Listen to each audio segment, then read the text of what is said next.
মেয়েরা তার কাছে আসে কেন? আমি যদি না যাই আমাকে কি জোর করে কেউ নিতে পারবে?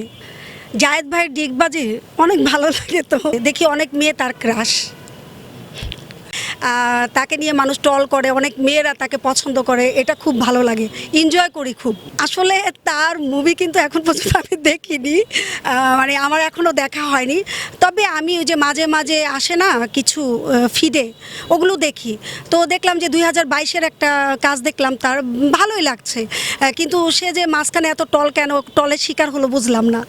তবে মনে হয় মেয়েরা বেশি পছন্দ করে, সে তো ওপেন সবাইকে বলে যে মেয়েরা তাকে অনেক পছন্দ করে, মেয়েরা নাকি কান্নাকাটি করে তার জন্য। তুমি কি তার ইনবক্সে কখনো নক দিছিলা? আমি তার ইনবক্সে কেন রে ভাই? আমি তার ইনবক্সে নক দিব কেন? নাই, আমার তো সাকিব খানের দিকে নজর। সাকিব খানের ইনবক্সে কি নক দিছিলা? না, ট্রাই করিনি। কেন? গুগলি অপুর ভয়ে নাকি? কারো ভয়ে না, আসলে ভালো লাগাটা ভালো লাগার মধ্যেই রাখতে চেয়েছি, কখনো ওই ভালোবাসার মধ্যে প্রকাশ করতে চাইনি। সব কিছু তো হাত বাড়ালেই পাওয়া যায় না, আমি ইচ্ছা করলেই তো আকাশের চারটা ছুঁতে পারবো না।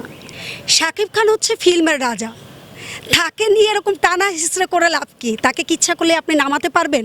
সে তো অনেক ভালো ভালো বিগ বাজেটের মুভি করছে, সেগুলো নিয়ে সমালোচনা করেন, তার ভালো ভালো কাজ নিয়ে সমালোচনা করেন।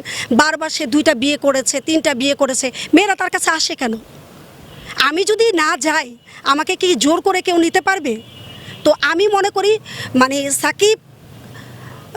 সাকিবকে সবারই ভালো লাগবে, আমারও ভালো লাগে। তার মানে এই না যে তাকে নিয়ে আমার নেগেটিভলি অনেক কিছু ছড়াতে হবে বা তাকে নিয়ে অনেক কিছু জল্পনা কল্পনা করতে হবে, এগুলো করতে যাও কেন? আমি তো মনে করি সবার আগে মেয়েদের দোষ। সাকিব খানকে তো আমি সবসময় পছন্দ করি, আর সে মানে বাংলাদেশের একজন সেরা অভিনেতা। সবাই ভালো অভিনয় করে, আমি বলবো না কেউ খারাপ করে, তবে তার অভিনয়গুলো, তার সব কিছু মিলে আমার ভালো লাগে, মানে মানুষের একটা ভালো লাগা আছে না, সেই জায়গা থেকে আমি সাকিব খানকে অনেক বেশি পছন্দ করি।